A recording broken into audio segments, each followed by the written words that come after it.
Hey gang, Jamie Aston here. I'm going to narrate a video from February 16, 2014, and this video is going to be about mountain biking. As some of you may or may not know, I love to ride bicycles. This video has my third mountain bike that I've owned in the last couple of years.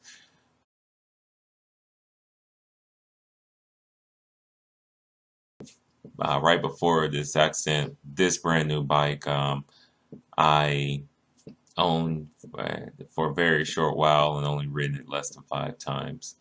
Um, where I'm riding is a place in the Berkeley El Sobrante Hills. It's called Wildcat Canyon or Richmond Hills, Wildcat Canyon, and the trail I like to ride is like a 15-mile loop from um, Richmond all the way to Inspiration Point and then back down.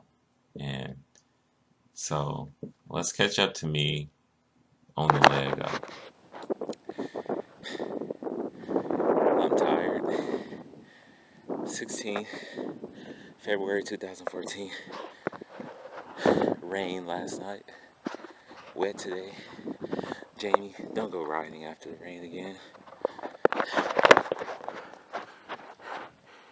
You have no traction. You gotta walk and hike. Carrying this bike.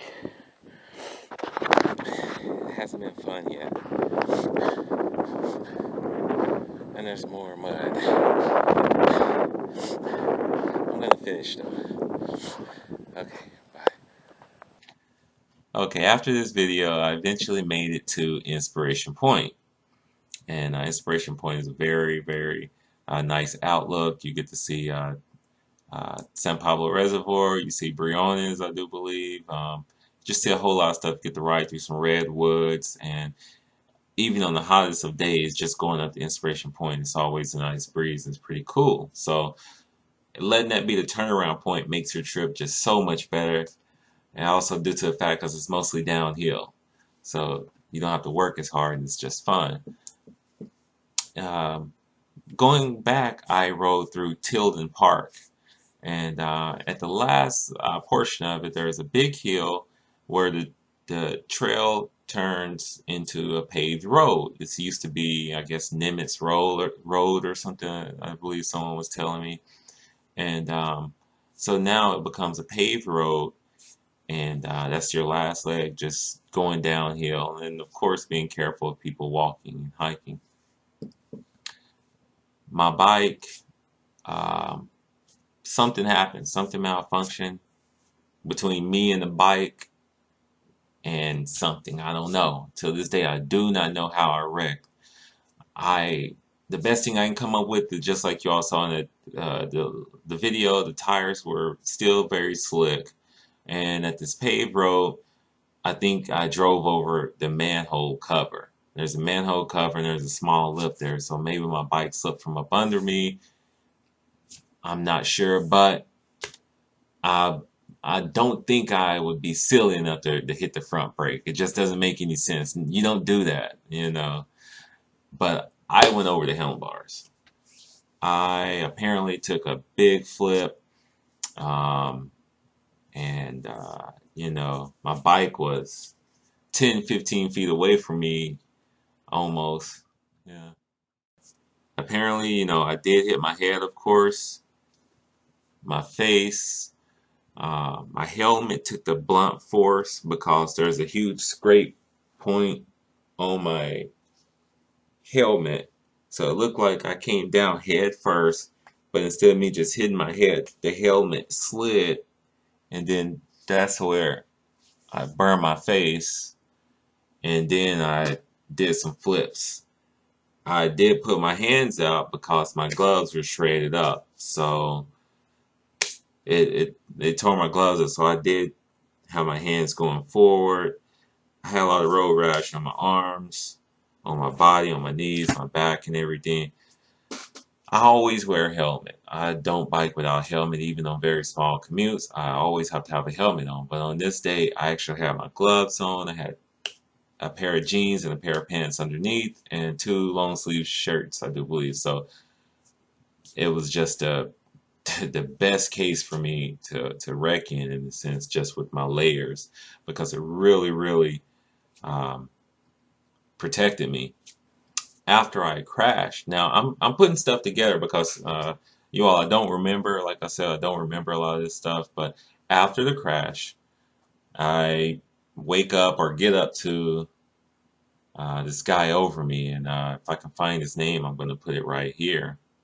But I get up, and it's another mountain biker, and he's asking me, hey, are you okay? Don't move, don't move.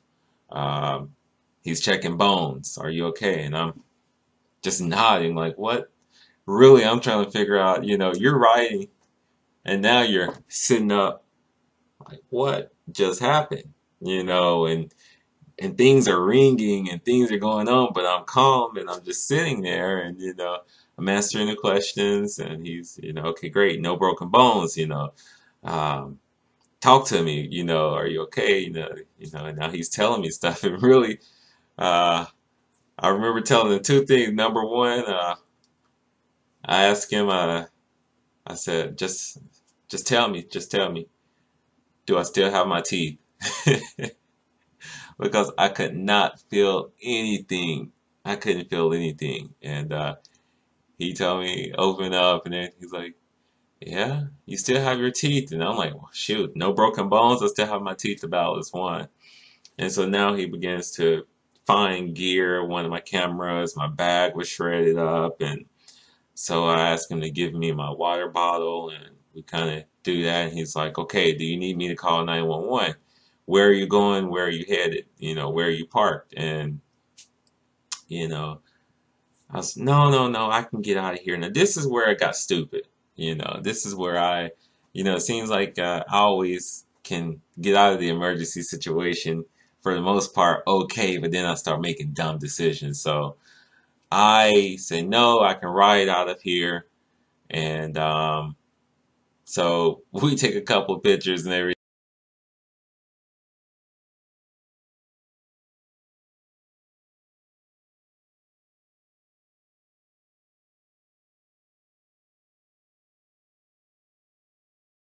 And I get his email address somewhere in my phone. I'm rational enough to start doing all of this.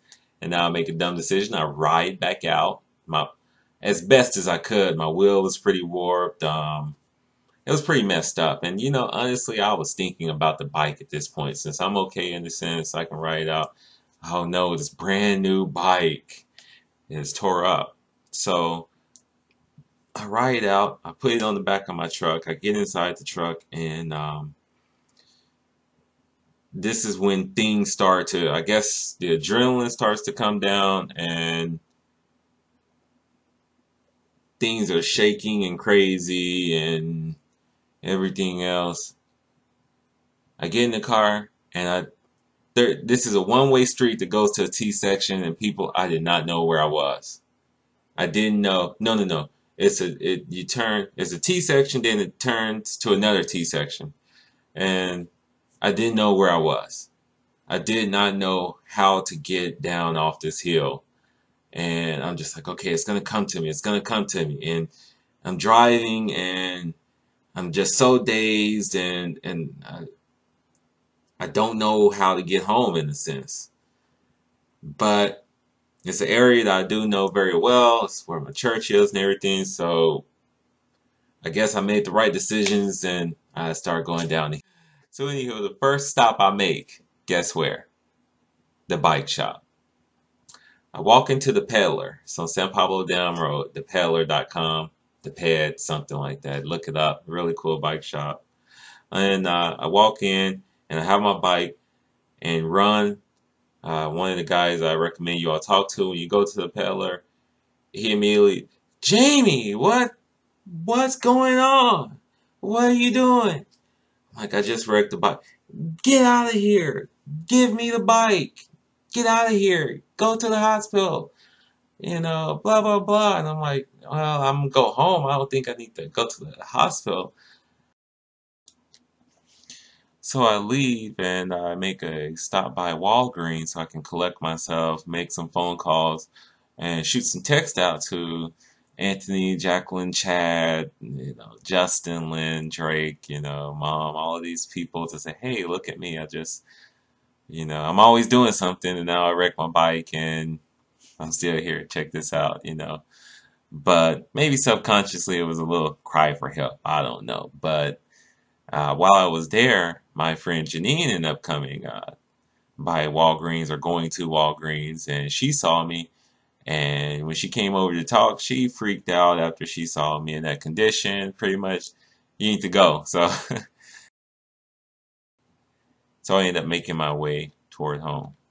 Jacqueline calls me like, "Whoa, the pictures!" Da, da, da, da, da, da. So I stopped by her house, and she was like, "You need to go to the hospital. You need to go to the hospital." I'm like, "No, I'm gonna be okay. I'm going home. I'm telling you all, I'm just making dumb decisions." And I'm like, "I just need to go home and take a shower and just cool off." I mean, so I get home and I take my shower and my head is hurting so doggone bad. It feels like it's gonna explode almost. It's starting to get really, really bad. But I'm thankful Jacqueline came over anyhow. Pretty much said, no, I believe you need to go to the hospital. And at that point, I was like, I agree. Something's not right. And I end up having a concussion. And outside of having to kind of recovery from that headache, vanity always steps in somewhere, and I just had ugly, ugly scars. Look at these scars. It took so long for these scars to heal.